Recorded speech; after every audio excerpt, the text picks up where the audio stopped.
Chapter 9 Beats 2 in the back. And who might betray our cradle for the promise of power or salvation? 27th of December 2033, 3:10 a.m. Glassfall Cathedrals, Folded Realm with mana signature D41774. Physical location, Phobos, outside Fort Plank. When I was 8, I dreamed of fighting dragons. And now, 40 years later, what a way to spend the early hours of my birthday. Natalia's daring combat style forced me in and out of cover. My shields were limited to conjuring 2 at a time. If I spun more, each lost a lot of power. I found a rhythm. Duck in, cover her with shields, dart back behind cover so that I didn't need a shield myself.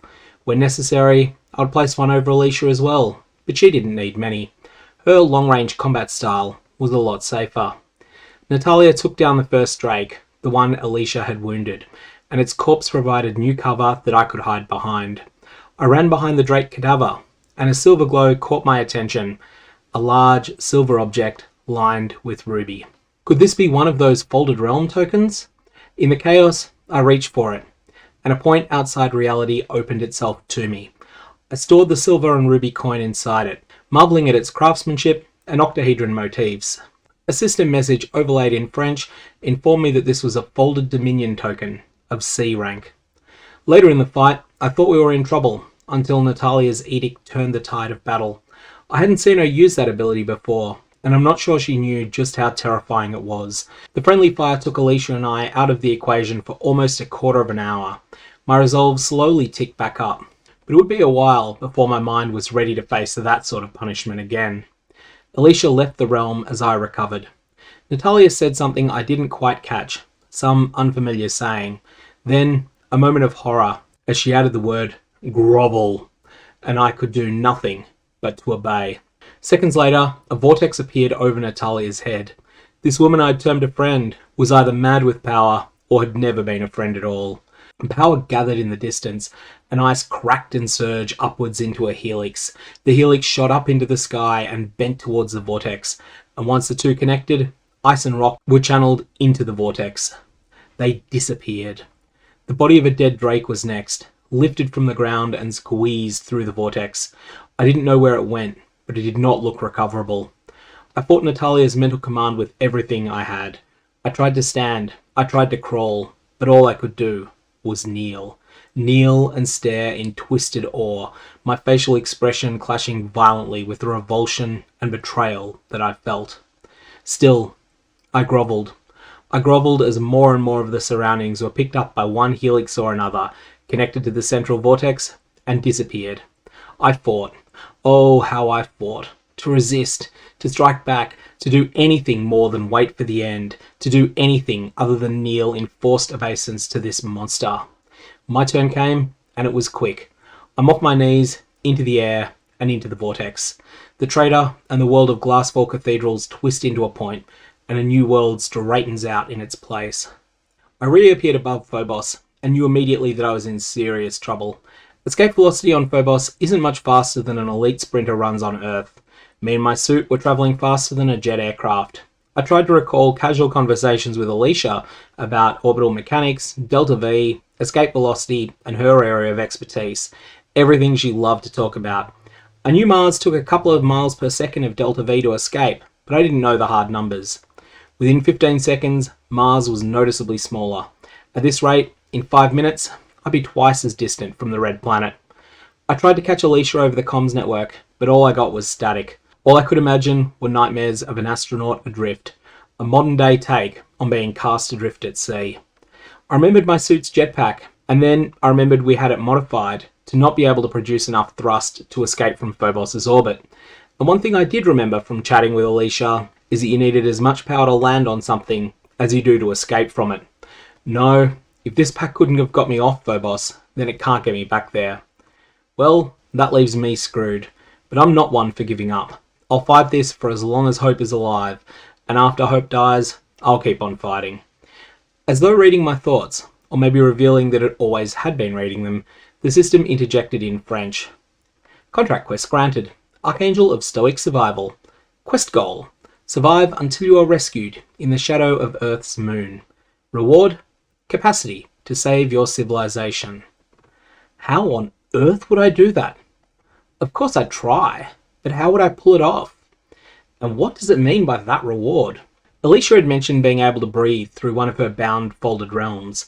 I pictured the beach, the mirror forge, and that extremely narrow ridge, my 3 bound realms. I pictured myself soaking up the beach sun and breathing tropical air. It worked. Well, that's the first problem solved. I could take in air and even warmth from the mirror forge and expel any excess heat into the ridge realm. That should buy me 48 hours, but the next problem would be water. I thought back to the coin with its octahedral designs. If that granted a passage to a realm similar to Glassfall Cathedrals, or even larger, it might solve my problems for me. I'd think on the matter a day before acting, in case a better idea came up. By now, Phobos and Deimos alike were too far away to be seen, and Mars no longer dominated my vision. The sun's cruel stare, weaker than on Earth but utterly unblinking, captivated my attention. In the corner of my eyes, small shapes flickered and danced. Quest advanced. You have captured the attention of lesser entities of the void between. Objectives unchanged. Survive. The voice deadpanned. Well, that's just great.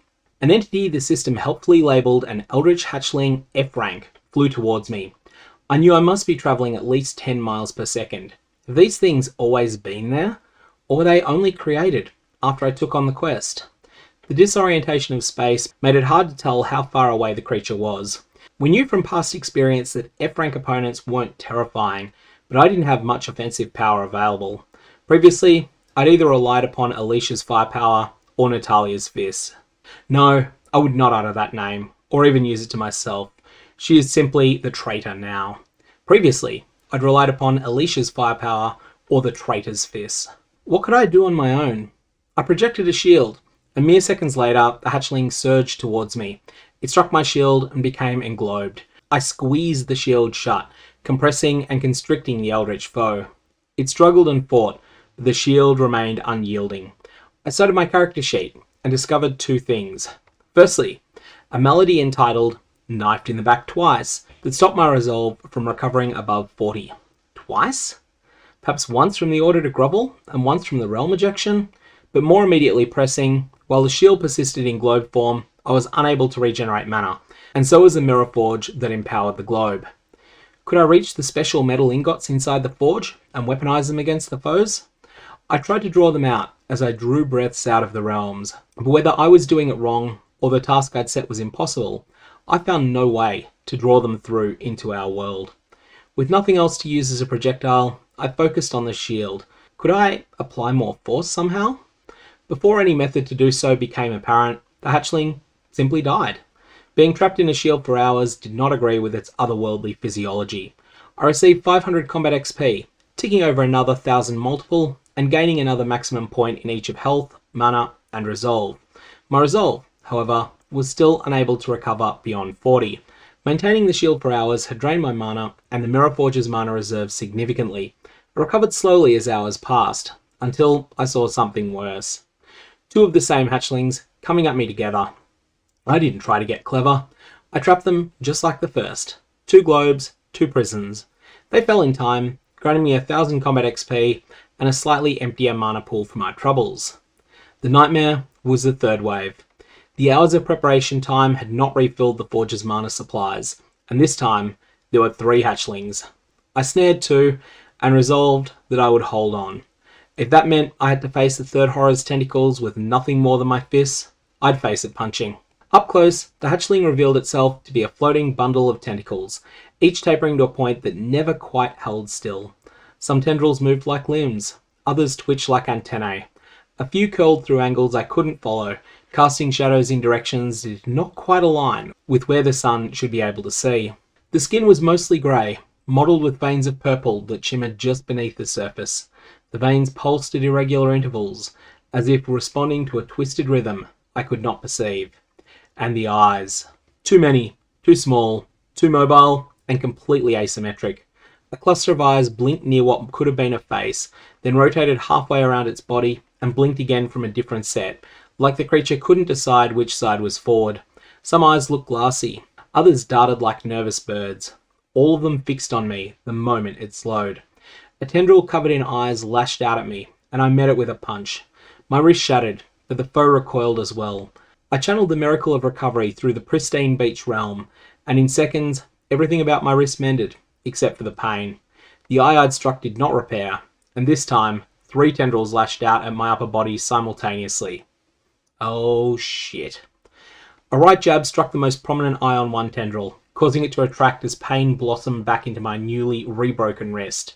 The eye had exploded, which is a very positive sign. A follow-up left hook hit the grey flesh of another tentacle between the outer place eyes, and achieved little more than breaking every finger in my left hand. My right arm tried to block the monstrous force of the 3rd tendril.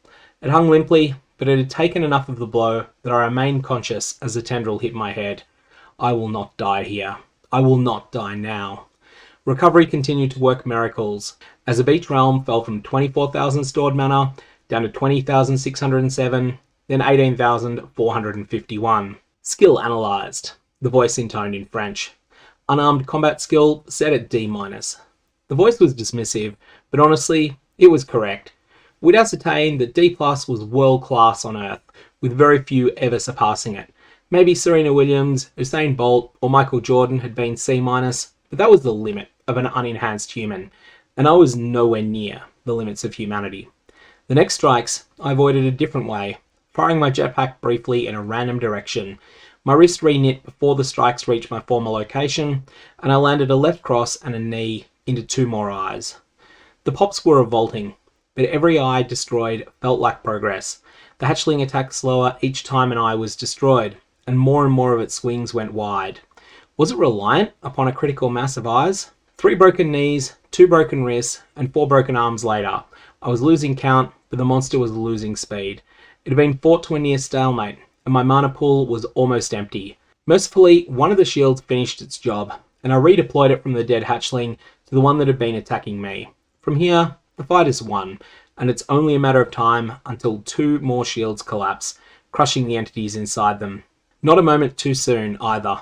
The beach realm sits at under 1,000 mana, the forge under 10,000, and while I'm at full mana personally, full is not even 200. The 1,500 combat XP I'd gained were no solution.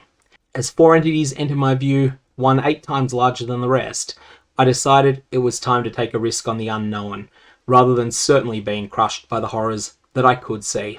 I withdrew the folded Dominion token from a point at infinity, and the face of a man long dead stares back at me from a metal surface as I will the octahedron trapped inside the coin to envelop me. A wireframe surrounds me. The sun and desolate starscape fold into a point, and a new world unfolds in its place.